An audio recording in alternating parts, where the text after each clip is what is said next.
DD फ्लिस पर रहकर गोल्डमैन्स और दंगल टीवी बन चुके हैं नंबर वन। जी हां दोस्तों, लगातार नए साल के अंतर्गत जितने भी वीक्स की टीआरपी निकल रही है वहां पर ये देखने को मिला है कि दंगल टीवी इंडिया का नंबर वन टीवी चैनल के रूप में हमें देखने को मिल रहा है। इसी के साथ गए जो आपका गोल्डमैन्स चैनल है वो आपको ऑल इंडिया के अंतर्गत पिछले पूरे साल की अगर हम टोटल टीआरपी काउंट करने के बाद बात करें तो वो भी नंबर वन है, जिसने बहुत से पेड चैनल्स को लगातार पछाड़ा है।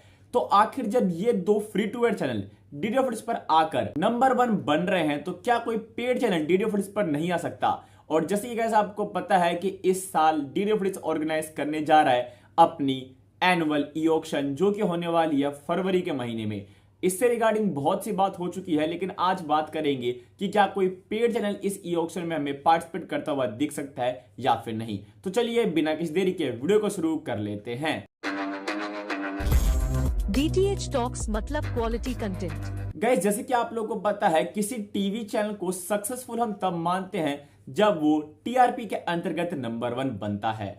और डीडी फ्लिस पर उपलब्ध बहुत से ऐसे चैनल्स हैं जिन्होंने अपनी कैटेगरी के अंतर्गत ऑल इंडिया के अंतर्गत अपने आप को नंबर वन साबित किया है। स्पेशली मैं बात करूं दंगल टीवी की, तो जैसी गाइस 2024 की टीआरपी आना शुरू हुआ, वीक वाइज वीक हमें यह देखने को मिला कि किस प्रकार से दंगल टीवी ऑल इंडिया के अंतर्गत सभी कैटेगरी को मिलाकर नंबर वन टीवी चैनल बन चुका है। उसने ना सिर्फ बड़े बड़े पेड चैनल्स जो कि हिंदी जैसी के अंतर्गत उपलब्ध है like Star Plus, Colors, Sony SAB, N TV, जी टीवी, बल्कि और जितनी भी कैटेगरीज के टीवी चैनल चलते हैं सब में उसने नंबर वन की पोजीशन पाई है। दूसरी तरफ ऐसी हमारा गोल्डमैन्स है जिसने भी ऑफिशियली ये अनाउंस किया कि जो हमारे 52 वीक्स रहे 2023 के, उसके अंतर्गत वो नंबर वन लीड करके गए हैं। और इसके अलावा जैसे ही हमारे 2024 की शुरुआत हुई है तो वीक वन और वीक टू, इसी के साथ वीक थ्री में भी ये नंबर वन रहे हैं। तो जब गाइस ये दो चैनल्स नंबर वन रह रहे हैं तो जो बाकी के पेड चैनल्स है क्या वो इनको पछाड़ना नहीं चाहते और वो डीडी फ्लिस पर आकर नंबर वन नहीं बनना चाहते? इसी सवाल के बारे में आपको चलिए विस्तार से बताते हैं। देखिए दोस्तों, एक टीवी चैनल के लिए टीआरपी हर महीने में बहुत ज्यादा अहम नहीं होती, बल्कि टीआरपी से मेन संबंध रहता है एडवर्टाइजमेंट का। मान लीजिए अगर किसी चैनल को बहुत ज्यादा टीआरपी मिल रही है तो उसको बहुत से बेहतरीन हाई चार्जेस के ऐड मिलेंगे जो कि वो अपने चैनल पर दिखाएंगे और रेवेन्यू को कमाएंगे। इसलिए गाइस आपको डीडी फ्लिस पर जितने भी चैनल्स देखने को मिलते हैं उनमें एडवर्टाइजमेंट्स देखने को मिलती है। और स्पेशली मैं बात करूं दंगल टीवी की और गोल्डमैन्स की, तो कहीं ना कहीं ये दोनों चैनल्स सेम एडवर्टाइजमेंट्स के लिए अलग अलग चार्ज करते होंगे और काफी ज्यादा हाई चार्ज करते होंगे, क्योंकि ये दोनों ही टीआरपी के अंतर्गत सबसे ज्यादा देखने को मिलते हैं और इन पर ऑडियंस काफी टाइम तक बनी रहती है। तो इससे कैसे आप ये तो समझ चुके हैं कि आखिर किसी चैनल का टीआरपी का संबंध सिर्फ और सिर्फ उसके एडवर्टाइजमेंट के प्राइसिंग को लेकर रहता है।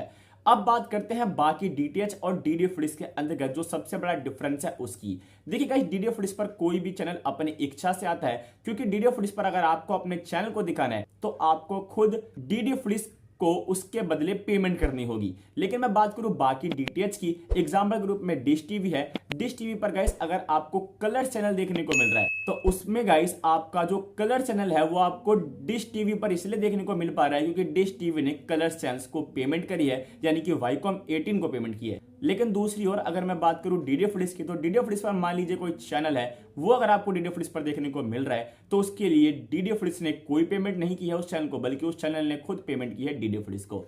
इसलिए गाइस जो हमारे पेड चैनल्स होते हैं वो डीडी फ्लिस पर नहीं आते हैं, क्योंकि वो एडवर्टाइजमेंट के अलावा भी जो उनका मंथली चार्जिंग रहता है, एग्जाम्पल ग्रुप में हमारे अधिकतर जेसी चैनल्स का 19 रुपए का चार्ज रहता है मंथली, तो वो उनको डीटीएच सर्विस के द्वारा मिल जाती है। और उनकी टीआरपी ऐसा नहीं है कि बहुत ज्यादा कम आती है, उनकी टीआरपी काफी अच्छी खासी आ जाती है, जिससे भी उनकी रेवेन्यू हो जाता है।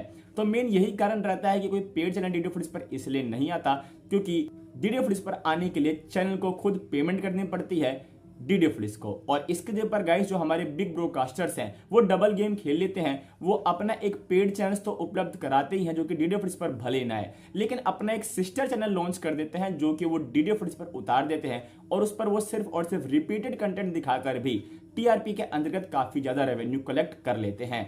तो आशा करते हैं गाइस आप समझ चुके होंगे कि आखिर ये पेड चैनल्स का आने का क्या माजरा है। ये मन से ख्याल हटा दीजिए कि इस 1 अप्रैल से कोई पेड चैनल डीडी फ्लिस पर आएगा, कोई बिग पेड चैनल डीडी फ्लिस पर आएगा। छोटे मोटे आ सकते हैं। नमस्कार।